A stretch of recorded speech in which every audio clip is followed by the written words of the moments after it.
bring her up. She's so funny. Please put your hands together for Lauren Vino.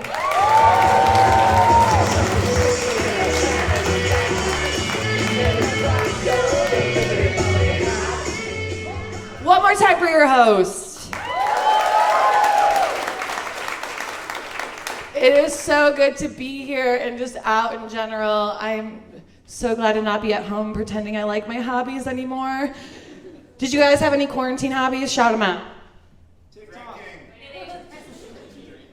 Drinking, that's a good one. I think that's more of a lifestyle at this point. Maybe an act of service to yourself. No, I got really into making things from scratch. I learned how to make salad dressing. I learned how to make bread. I learned how to make pretty much everything except for serotonin. Oh, I heard some groans over there. That's the depressed wing. I will try harder. You guys need it. I get it. I actually ended up going on medication, not antidepressants. I went on birth control to give my pussy hope. It didn't work. I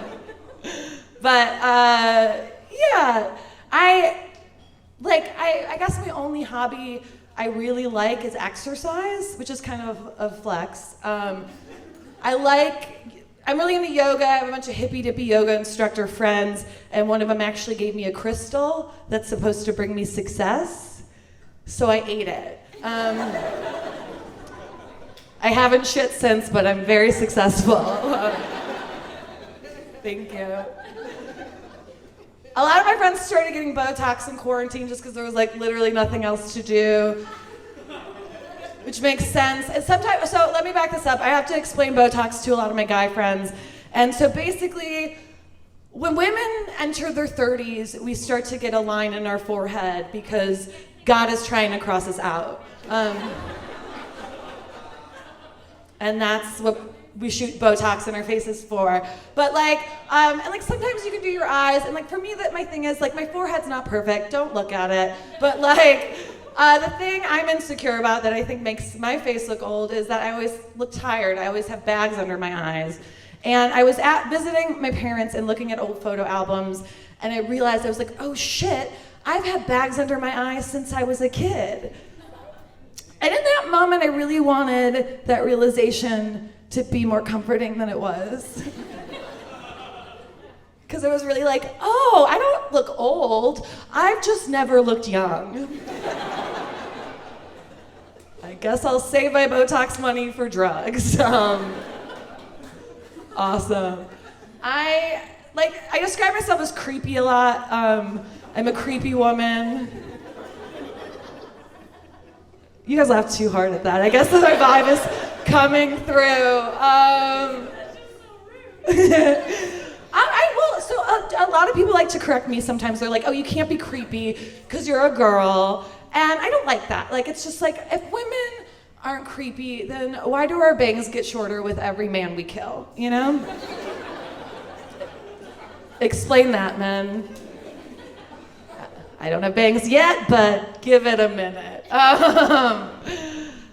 Now, I do all right with the fellas, despite being an old creep. I'm one of those people who's really good at the first 3 months of relationships. Anyone else like that? Yes, we exist. We're out here. My thing is, guys always think I'm really chill at first because I'm actually not listening.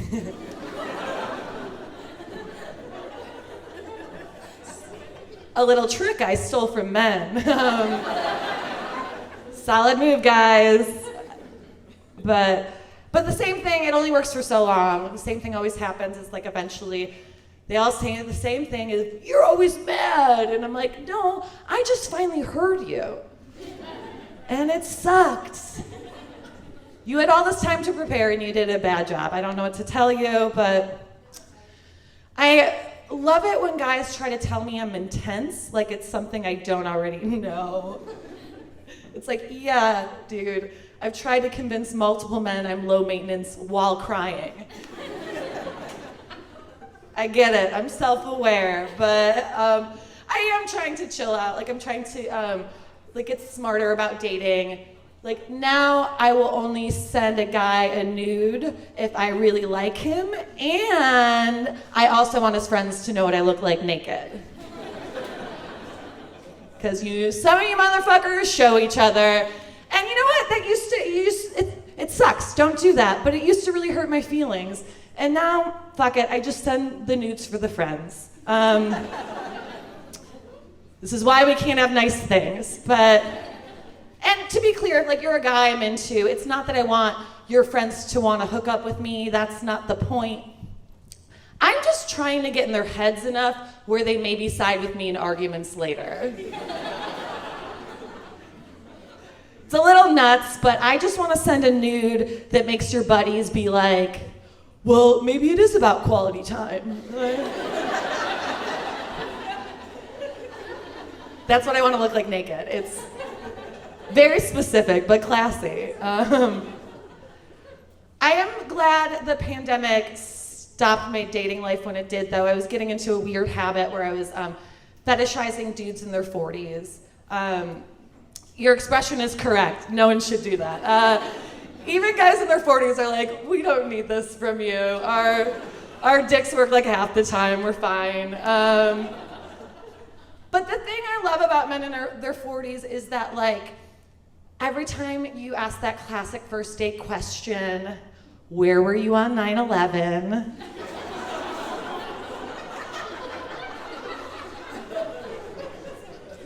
And they say at work, oh, I feel so young.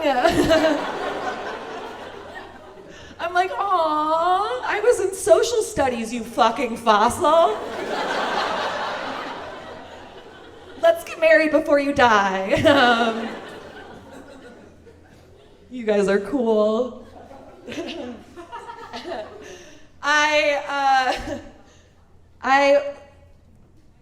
I'm trying to, like I said, be smarter about the men I pick, because it's really hard, though, because I'm, like, not smart. But like, I tried to date a professor of, wait for it, marketing. I'm sorry. I was into the professor part, but we can all agree that marketing's the worst one, right? It's easily the worst one.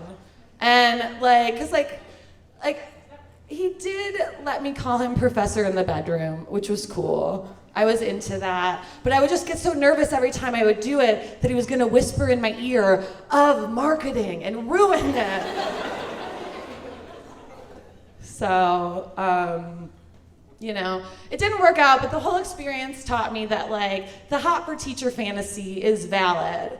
It's super valid. It just doesn't age particularly well, Because when I was, like, younger, the fantasy was hooking up with my teacher. And now that I'm older, the fantasy is hooking up with a teacher. And that's really just fucking a guy with not a great job. I mean, no disrespect to the teachers out there, I've just done that a lot. There's not a ton of novelty. I guess the closest thing I've had to a real relationship in the past, like, 5 years was, like, with a single dad. And I was very nervous about that because, like, a man, after having kids, like, wouldn't his dick be too loose? Ladies. But I did send this guy nudes, and the one thing about him that was weird was that he would always sext in dad jokes.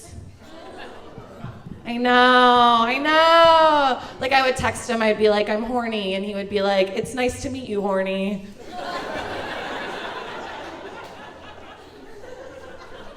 Is that a family name? And then I'd come over and he'd be like, I got your clit.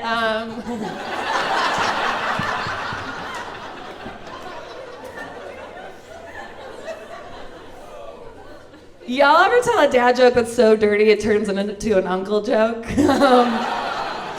think that's what it was. You guys have been wonderful. I'm Lauren Vino. Have a great night.